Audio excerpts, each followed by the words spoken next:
My parents drained my savings to fund my brother's startup, telling me to just marry rich instead. I worked nights to pay for my own education and built my company from nothing. When his business collapsed and they begged me for help, they had no idea I had just bought. The number screamed at me from my phone screen, a cold, hard zero.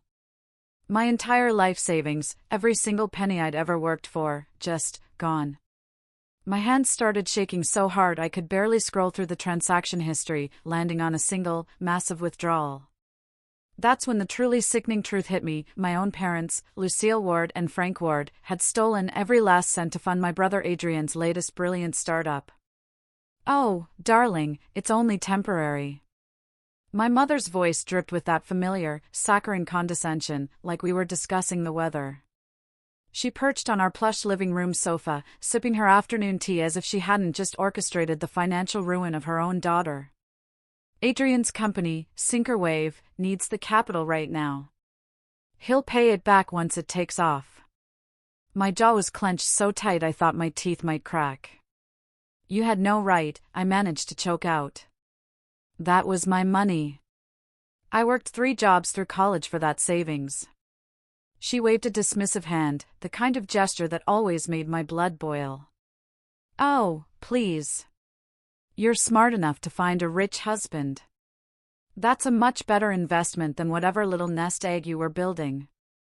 Across the room, my father sat quietly in his armchair, pretending to read the newspaper. Classic Frank Ward behavior, always letting my mother do the dirty work while he played the passive observer. "Did you even consider asking me first?" My voice rose, betraying the tremor in my hands. "Or does Adrian's latest genius idea automatically trump my basic right to my own money?" "Now, Lucille," my father finally spoke, his tone placating. "Your brother has real vision. This could be huge for the family. We are all in this together." I laughed, a bitter, hollow sound. "Together?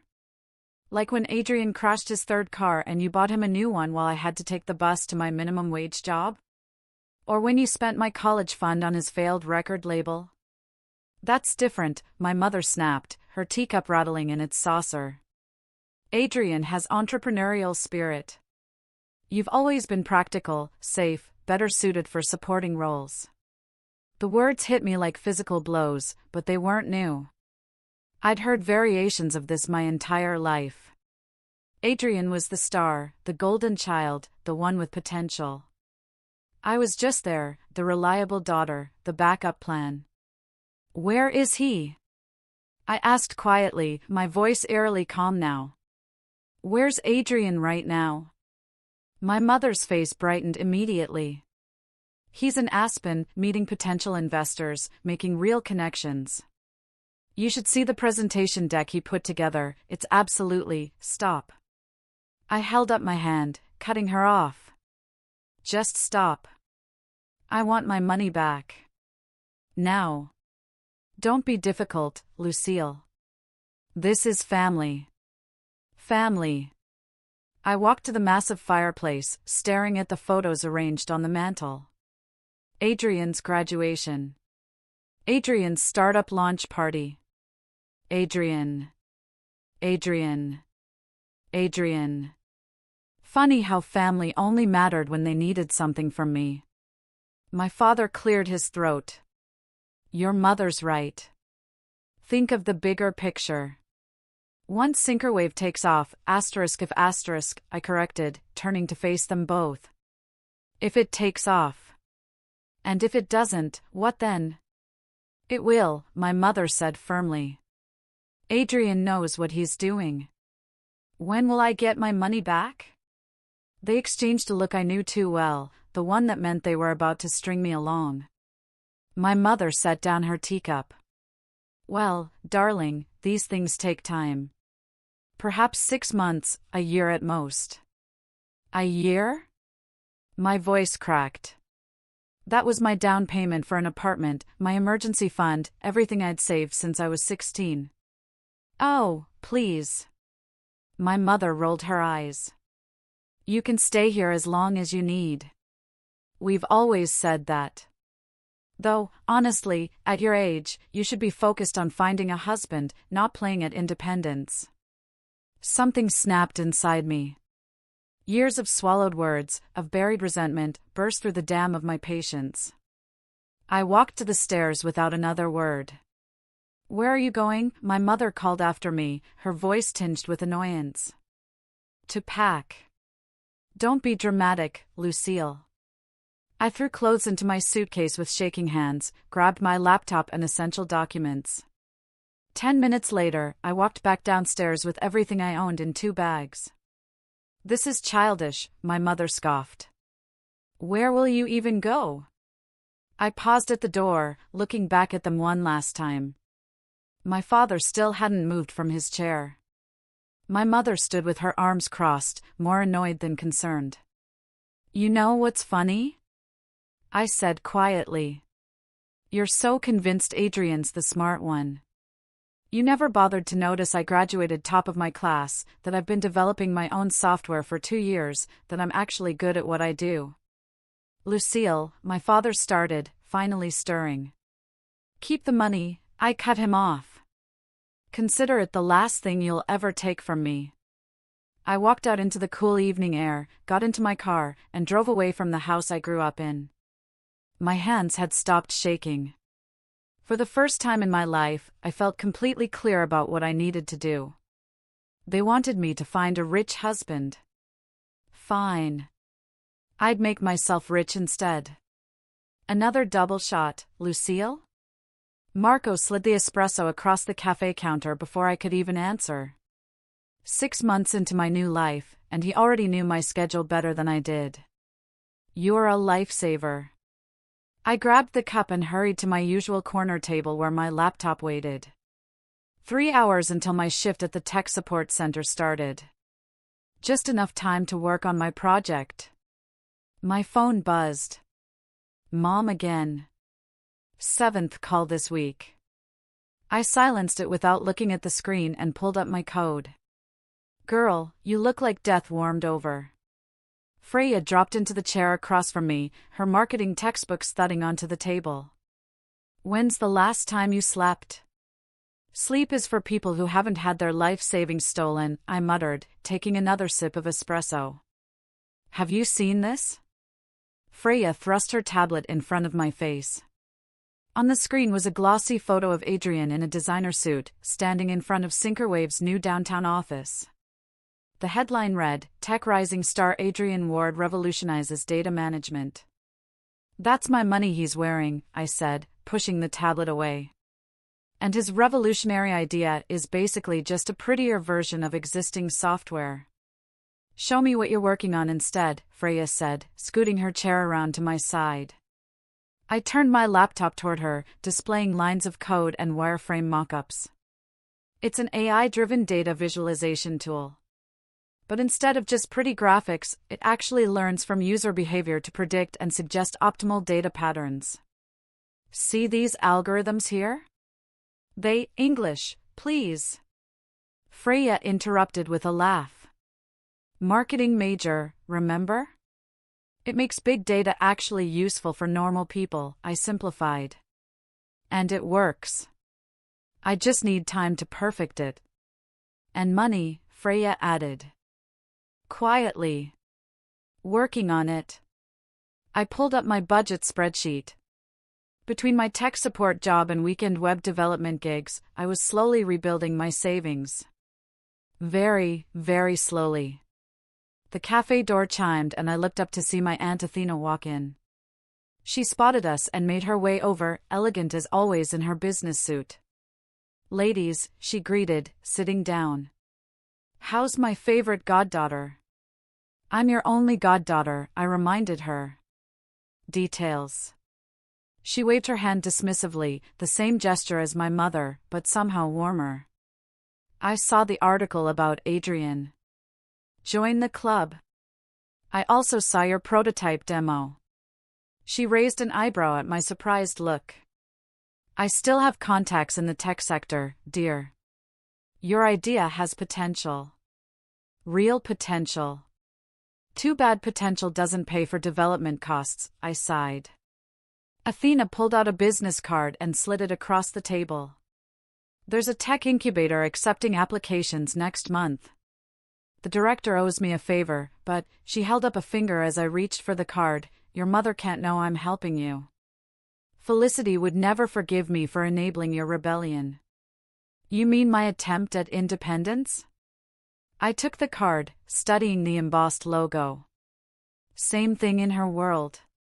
Athena's phone buzzed. I have to run. But Lucille, she caught my eye, you're better than they think you are. Remember that. After she left, Freya grabbed my arm. This is huge. The incubator could give you everything you need. Funding, mentorship, connections. If they accept me. They will. Freya's confidence was infectious. And I'm coming with you. You need a marketing director and I need a job that doesn't involve selling my soul to corporate America. My phone buzzed again. This time it was a text from Adrian. Hey sis, heard you moved out. Mom's pretty upset. Call her.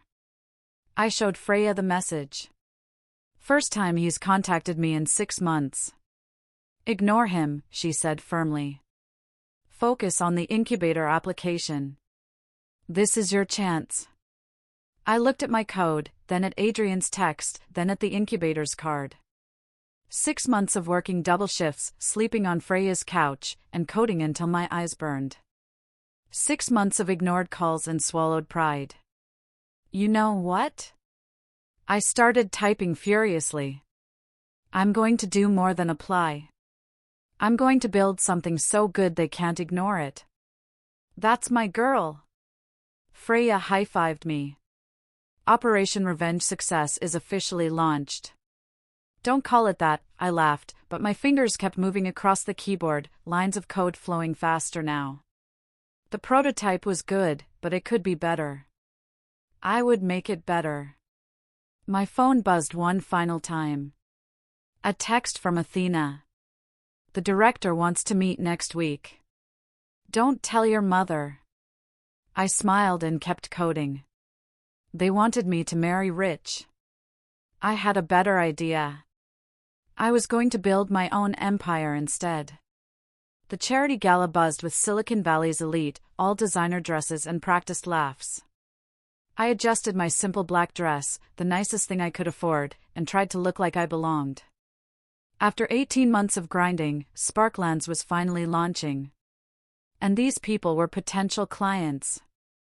Stop fidgeting, Freya whispered, appearing beside me with 2 champagne flutes. You look amazing, and your company is about to change the game. Tell that to them. I nodded toward a group of investors crowded around someone I couldn't see. Their excited voices carried across the room. Revolutionary, unprecedented, genius, the crowd parted and my stomach dropped. Adrian stood in the center, radiating confidence in a custom suit that probably cost more than my monthly rent. He was gesturing enthusiastically, champagne sloshing in his glass. And that's why Synchronwave is the future of data management, he announced, his voice booming slightly. We're not just disrupting the market. We're redefining it. The investors ate it up. I took a large sip of champagne. Is that, Freya started. Your brother? Yeah. I turned away, but not before catching a glimpse of my parents hovering nearby, beaming with pride. They hadn't noticed me yet. Lucille. A familiar voice made me turn. Athena approached, elegant as ever.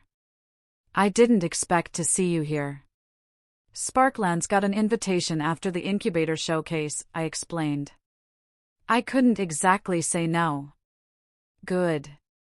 She lowered her voice. Because Marcus Reynolds is here. My heart jumped. Reynolds was legendary in tech circles. His backing could fast-track everything we'd been working toward. He's by the bar, Athena continued. Go introduce yourself. Now. I handed my empty glass to Freya and made my way across the room.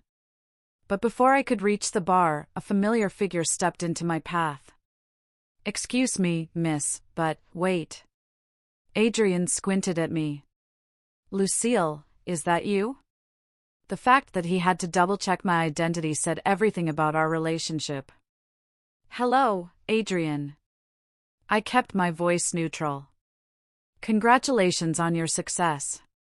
"Thanks. It's been incredible. We just closed another funding round, $7 million. Can you believe it?" He didn't wait for an answer. "But hey, where have you been?" "Mom's been worried sick." "Working," I said simply. "Building my own company, actually." He blinked. "You started a company? Like a real company?" "Sparklands. We're launching next month." I gestured to where Freya was talking to some developers. "That's my team over there." "Oh." He looked confused. "I thought you were still doing tech support or whatever." "Does Mom know about this?" "Mom doesn't know anything about my life anymore," I said coolly. "Excuse me, I need to speak with someone." I tried to step around him, but he caught my arm. "Wait, Luce. Look, about the money thing. I know Mom and Dad shouldn't have done that without asking, but it worked out, right? Sinkerwave is crushing it." Before I could respond, I overheard two investors behind us. Heard they're hemorrhaging cash. Smoke and mirrors. Second mortgage on their house just to keep it afloat. Adrian's grip on my arm tightened slightly. His smile remained fixed, but I saw panic flash in his eyes. "Everything okay?" I asked innocently. "Perfect," he said, releasing my arm. "Never better. We're actually about to announce a major partnership. Revolutionary stuff." "Interesting." I spotted Marcus Reynolds finally alone at the bar. "Good luck with that." I left Adrian standing there and approached the bar. Reynolds looked up as I arrived. "Mr. Reynolds, I'm Lucille Ward, founder of Sparklands. I believe you saw our demo at the Incubator Showcase last month." His eyes lit up with recognition. "The AI visualization platform. Impressive work." "Very impressive. I've been meaning to reach out." "Thank you. We're launching next month." "And Lucille?" My mother's voice cut through the conversation like a knife. She appeared beside us, face tight with forced politeness. "Darling, I had no idea you'd be here." "Mrs. Ward." Reynolds nodded politely. "You know Lucille?" "She's my daughter," Mom said, then quickly added, "but you simply must meet my son, Adrian. He's doing extraordinary things with Sinkerwave." "Mom," I interrupted firmly. Mr. Reynolds and I were in the middle of a business discussion. "Oh, but Adrian's announcement is about to start. You'll want to hear this, Mr. Reynolds. It's going to change everything." Reynolds looked between us, clearly sensing the tension. I straightened my spine and met his gaze directly. "Actually," I said, "I'd love to show you our latest prototype. We've added some features I think you'll find interesting." He smiled at me, not my mother. "Lead the way." As I walked away with Reynolds, I heard my mother's sharp intake of breath. For the first time since they took my money, I felt truly powerful. The game was changing all right, just not the way Adrian planned. Sinkerwave CEO steps down amid fraud allegations. The headlines screamed across my phone screen. I sat in my new, small office, watching the story unfold in real time. 3 years of Adrian's revolutionary company imploding in a single morning. Freya burst through my door without knocking. "Have you seen? I'm reading it now." I scrolled through the article. Misused investor funds, falsified growth numbers, multiple lawsuits pending. "Your parents," Freya said carefully. "They're mentioned." I found the paragraph she meant. Sources confirmed the Ward family mortgaged their publishing company headquarters, a historic downtown property, to provide emergency funding in Synchrowave's final months. My phone rang. Aunt Athena. I assume you've seen the news, she said when I answered. Hard to miss. There's more. Your father's publishing company is facing bankruptcy. They're selling the building. The building, I closed my eyes, remembering summer afternoons spent hiding in its library, dreaming up stories, while Adrian played CEO in Dad's office. Girls don't run publishing houses, Mom had said when I expressed interest in learning the business. Lucille, Athena's voice brought me back. You should know. Philip Mackenzie is handling the sale. Philip Mackenzie, the same ruthless investor who'd been trying to partner with Sparklands for months. Send me his number, I said. 20 minutes later, I sat across from Philip in his downtown office. I wondered if you'd come, he said, sliding a folder across his desk. The Ward Publishing Building. Prime location, historic value, asking well below market rate. They're desperate for a quick, quiet sale. They don't know you're showing this to me. They don't know I know you. He leaned back. Your company needs a headquarters. This building needs an owner who understands its value. And you, he smiled thinly, you need something else entirely. What makes you say that? Because I recognize that look in your eyes. It's not about the building, is it? Before I could respond, my phone buzzed with a text from Adrian. Please call. Need help. Everything's falling apart. I showed Philip the message. They took everything from me once, used my money to fund his lies. And now, Philip tapped the folder, you can take everything back. They'll never know you're the buyer until it's too late. I opened the folder, studied the numbers. I want to make an offer. I thought you might. Back at Sparklands, I found Freya waiting in my office. Your mother called the company line 4 times today. What did she want? To know if you're hiring. Apparently, Adrian needs a job. I laughed humorlessly. Of course he does. There's more. Freya hesitated. The tech blogs are saying Synchrowave wasn't just mismanaged.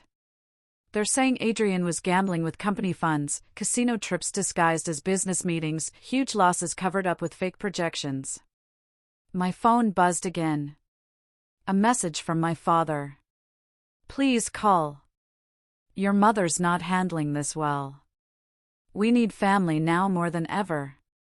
Family, I muttered, now they remember I exist. What are you going to do? I pulled up my banking app. Not empty anymore, but full of legitimate success. Sparklands had grown beyond my wildest dreams, our AI technology revolutionizing how companies handle data visualization. The irony wasn't lost on me. I'm going to buy their building, I said quietly, through Philip Mackenzie. They won't know it's me until the papers are signed. Freya searched for the word. Cold. No, I shook my head. Cold was stealing my savings. Cold was telling me I wasn't good enough. Cold was betting everything on Adrian while treating me like a backup plan. My phone rang again. Adrian. You should answer it, Freya said softly. At least hear what he has to say. I picked up. Adrian's voice came through shaky and unfamiliar. Loose. Thank God. Listen, I messed up. Really messed up. But I can fix it if what, Adrian? If you get another chance, another handout? Please, he whispered. I don't know who else to ask. That's funny, I said, because until today, you didn't even know what company I ran. Didn't care enough to ask. Lucille, goodbye, Adrian. I hung up and turned to Freya. Call Philip. Tell him I'll take the building at asking price, but I want the deal closed by the end of the week. Are you sure about this? I looked up my office window at the city skyline, at the old publishing building, standing proud among modern glass towers. Soon, it would be mine. The same building where I was once told I didn't belong. They wanted me to marry into success, I said. Instead, I'm going to buy it. The papers are ready to sign, Philip announced, spreading documents across my desk. Once your parents accept the offer, the building is yours. I traced my fingers over the property photos, the red brick facade, the brass door handles I used to polish with my sleeve before entering the corner office where Dad had once told me, this will all be Adrian someday. They have no idea I'm involved? None. Philip smiled. As far as they know, it's just another investment group. They're so desperate to sell quickly, they haven't asked many questions. My phone lit up with a text from Freya. Your mother's here. Reception just called up. Perfect timing, I muttered. Send her in. Philip gathered his papers. Want me to stay? No, this needs to be private. He nodded and left just as my mother walked in. She looked smaller somehow, her designer clothes slightly wrinkled, her makeup not quite perfect.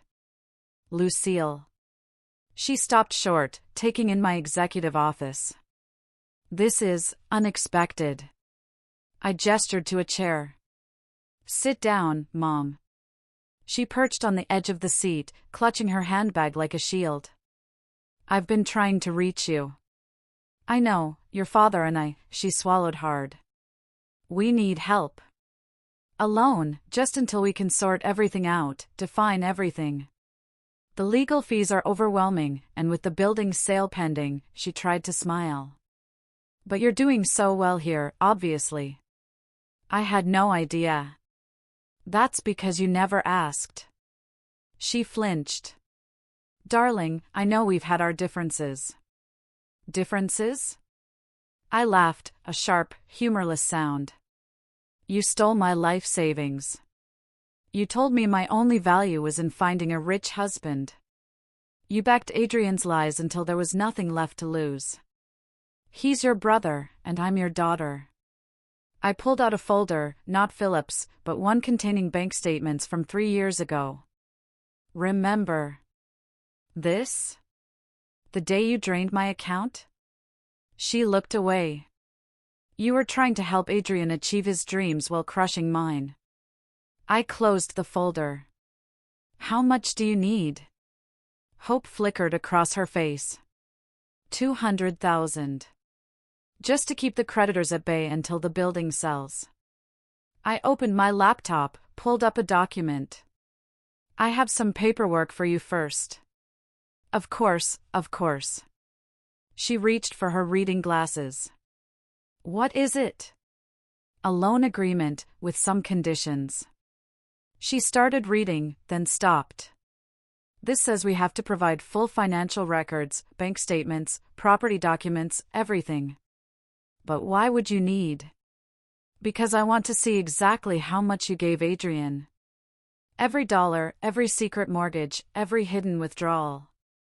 She stood up abruptly. This is ridiculous. We're family. Exactly. And family should have nothing to hide. I won't be interrogated by my own daughter. Then you won't get the loan. She sank back into the chair, deflating. You've become so hard. I learned from the best. After a long moment, she pulled out her phone. I'll need to discuss this with your father. Take your time, I stood up. But Mom, the offer expires today. She looked up sharply. Today? But that's impossible. You need money. I have it. These are my terms. Her fingers trembled as she dialed. I watched her whisper urgently into the phone, watched her face crumple as my father presumably agreed. Fine, she said, finally picking up the pen. Where do I sign? As she scrawled her signature, my phone buzzed. A text from Philip. Offer on building accepted. Congratulations on your new property. There. Mom pushed the loan agreement across the desk. Now about the money, I'll have my lawyers review the paperwork, I said calmly. They'll be in touch. But we need it now. The building sale won't cover everything and the new owners want to close quickly. The new owners already closed the deal. I turned my laptop around, showing her the property transfer documents. 10 minutes ago, actually. She squinted at the screen, then went pale. But that's your company name. Your signature. She whispered, you bought our building? I bought my building, I stood up. The same building you said I'd never be worthy of running. She staggered to her feet. This was your plan all along. To what? Humiliate us? No, Mom. This was business. Just business. I walked to the window. You can tell Dad the new owner wants all offices cleared by Friday. Lucille, please. I have a meeting. I pressed the intercom. Freya, please show my mother out. As she left, shoulders shaking, I didn't feel the satisfaction I'd expected. Instead, I felt something else. Freedom. The weight of their expectations, their dismissal, their control. It was finally lifting. They'd sold their legacy to save Adrian. They just didn't realize they'd sold it to me. You can't do this. Adrian slammed his hands on my desk, making my coffee cup rattle. This building has been in our family for 3 generations. Technically, I replied without looking up from my laptop, it's been in Dad's family. And now it's in mine. Is this some kind of revenge? Because if it's about the money, sit down, Adrian. To my surprise, he did, collapsing into the chair across from me. His designer suit was wrinkled, his eyes bloodshot. The golden boy had lost his shine.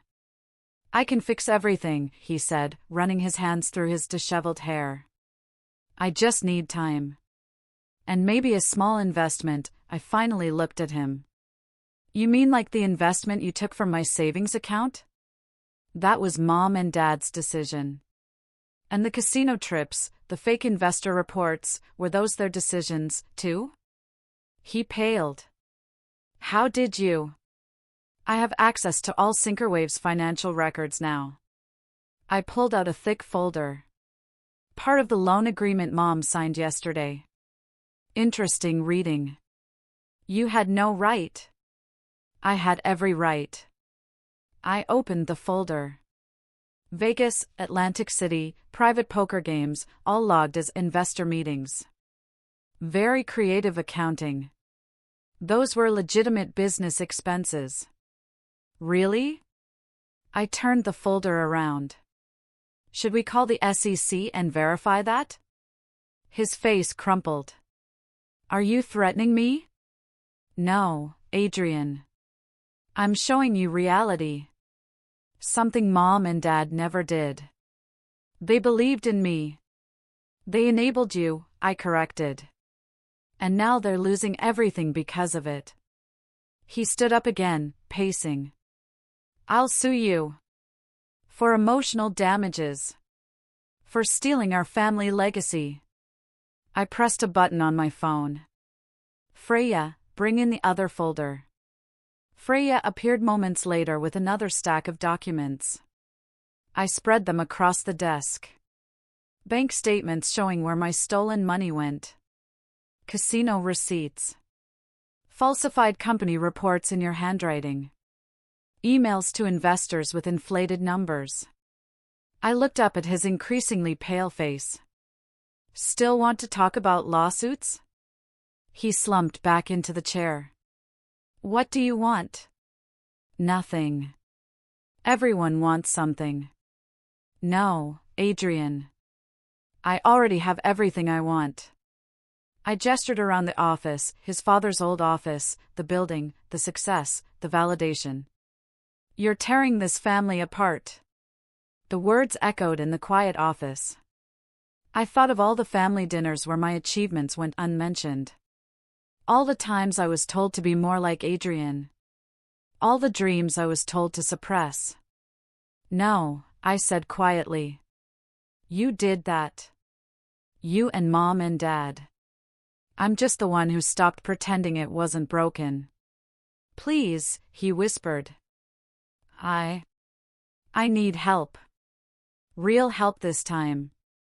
I pulled out a single envelope and slid it across the desk. What's this?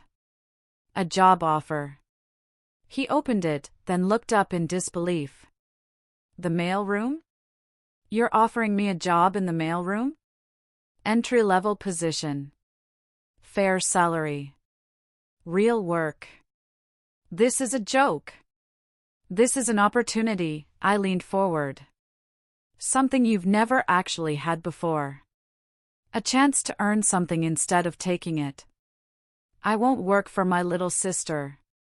Then leave. I pointed to the door. But those documents, they go to the SEC tomorrow unless you accept the position. He stared at the envelope, then at me, then at the folder of evidence. His hands were shaking. When? He swallowed hard. When would I start? Monday, 9 a.m. sharp. No special treatment. He stood up slowly, clutching the envelope like it was radioactive. Mom's right. You have become hard. No. I've become strong.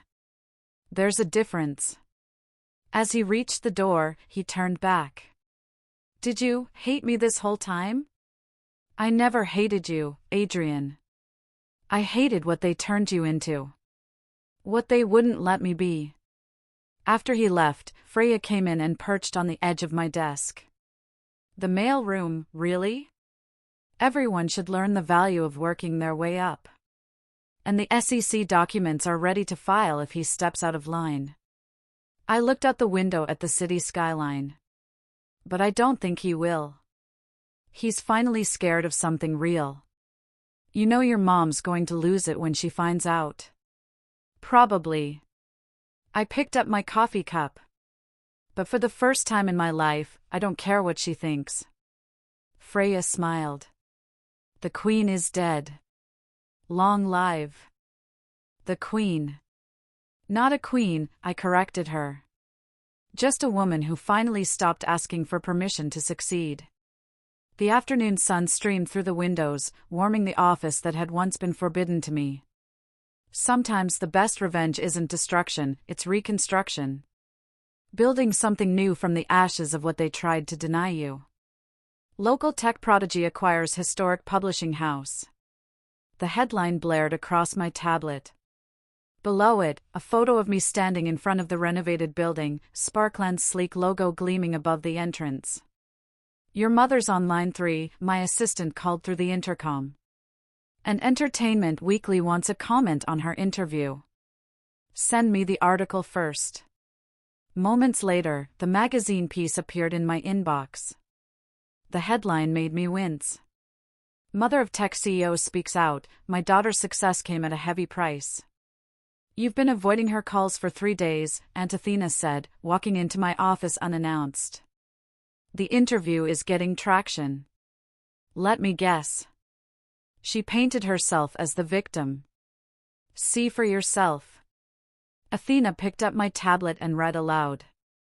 Lucille always had it out for her brother. She couldn't handle his natural talent, his charisma. This hostile takeover was calculated revenge, nothing more. I laughed without humor. Hostile takeover, they sold the building willingly. She also mentions your cruel treatment of Adrian. You mean the job I gave him when no one else would touch him? The intercom buzzed again. Adrian's here for his quarterly review. Speaking of the devil, Athena smiled. Want me to stay? No, I need to handle this alone. Adrian entered wearing a cheap suit instead of his usual designer labels. 3 months in the mailroom had changed him. He stood differently, spoke differently. Quarterly numbers, he said, placing a folder on my desk. We've improved efficiency by 12%. I know. Your supervisor mentioned you're doing well. He shifted uncomfortably. Have you seen Mom's interview? Just reading it now. I didn't know she was going to do that. He sat down without being invited. Look, Lucille, I get it now. What you were trying to show me. Do you? Yeah. These past months, actually working, it's different. Real. He gestured to the folder. These numbers? I earned them. No lies, no shortcuts. And how does that feel? Weird. He smiled slightly. But good. The intercom buzzed again. Mrs. Ward is in the lobby. She's demanding to see you. Adrian tensed. Want me to tell her to leave? No, I stood up. It's time to finish this. My mother burst in before my assistant could announce her, face flushed with anger. How dare you ignore my calls? After that stunt with the building. And now Adrian, Mom, Adrian interrupted. Stop. She whirled on him. Look at you. My son, reduced to sorting mail while she sits in your father's office. It's my office, I said quietly. I earned it. You stole it. Just like you stole Adrian's chance at success. No, Mom. I gave him something you never did. Consequences. How dare you? I dare because I'm not afraid of you anymore. I walked around the desk. Your interview? Classic deflection. But here's what you don't understand. I don't care what people think. Success speaks for itself. You've destroyed this family. Actually, Adrian stood up, his voice firm. She saved it. Saved me. I was drowning in lies and fake success. And you and Dad kept pushing me deeper. Mom staggered back like she'd been slapped. Adrian, the mailroom job, it's real work. Work. Honest work. For the first time in my life, I'm not pretending to be something I'm not. But you're meant for greater things. No, he said firmly. I'm meant for real things. Lucille showed me that. Tears filled her eyes. You've turned my own son against me. No one turned anyone, I said. Adrian just grew up. Maybe it's time you did, too. Your father will hear about this. Good. I handed her a newspaper. He can read about Sparkland's latest acquisition while you're telling him. We just bought out our biggest competitor. She stared at the paper, then at me, then at Adrian. The fight seemed to drain out of her all at once. I don't understand you anymore, she whispered. Either of you. You never did, I replied. That was the problem. After she left, Adrian turned to me. That was necessary, I finished for all of us. He nodded slowly. I should get back to work. Those efficiency numbers won't maintain themselves. As he reached the door, I called out, Adrian. Yeah? Keep up the good work, and we might have a junior management position opening up next quarter. He smiled. A real smile, not his old practiced one. I'll earn it first. After he left, Athena reappeared. Well handled.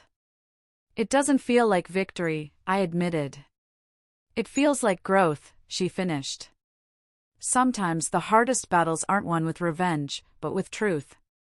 I looked out at the city, at the building that now truly belonged to me. Not because I took it, but because I earned it. Truth, I repeated. That's something they never gave me, but I gave it to myself. The morning sun streamed through the floor-to-ceiling windows of my office as I signed the final acquisition papers. Sparklands had just become the leading data visualization company in North America. Congratulations, Freya said, collecting the documents. Though you don't look as happy as I expected. Just thinking. I handed her an envelope that had arrived earlier. My father sent this. She opened it and read aloud. Dear Lucille, I've spent weeks trying to write this letter. Your mother doesn't know I'm sending it. The truth is, I failed you, not just with the money, but with everything. I chose the easier path, supporting Adrian, avoiding conflict, letting your mother's prejudices dictate our family's future. I watched you build something extraordinary while pretending not to see it. I can't undo those choices, but I can finally acknowledge them. The building, the company, the success. You earned all of it. Not through marriage or luck, but through pure determination. I'm sorry I didn't see it sooner. Love, Dad. Bit late for apologies, I muttered. But you kept the letter. The intercom buzzed. Adrian's here with quarterly reports. He entered carrying a thick folder and wearing a confident smile I'd never seen before. Not his old artificial charm, but something genuine. Mailroom efficiency up another 15%, he announced. And I've drafted a proposal for streamlining interdepartmental communication. I took the folder. You're exceeding expectations. Learned from the best. He hesitated. Actually, there's something else. I'm enrolling in night classes. Business administration. Really? Yeah. Thought it was time to earn a real education, not just coast on charm. He smiled wryly. Though Mom's not thrilled. Says I'm following in your shadow instead of reclaiming my birthright or whatever. And what do you think? I think, he sat down, I'm finally building something real. Something mine. The intercom buzzed again. Miss Holland is here. Aunt Athena swept in, elegant as ever. Ready for the board. Meeting? Almost. I turned to Adrian. Actually, why don't you sit in? See how the executive level operates? His eyes widened. Seriously? Seriously. You've earned it, the real way. After he left to prepare, Athena picked up Dad's letter. He finally found his voice. Too late to matter. Is it? She raised an eyebrow. You kept the letter because it's the first time he's ever acknowledged the truth. I stood up, walking to the window. But acknowledgement isn't the same as change. No, she agreed. But it's a start. Speaking of which, she handed me a newspaper. Your mother's latest interview. I braced myself, but the headline surprised me. Tech CEO's mother admits past mistakes, I was wrong about my daughter. She actually said that? Read it yourself. I scanned the article. I was raised to believe a woman's success came through marriage. I tried to force that belief on my daughter. But Lucille proved me wrong. She built something extraordinary.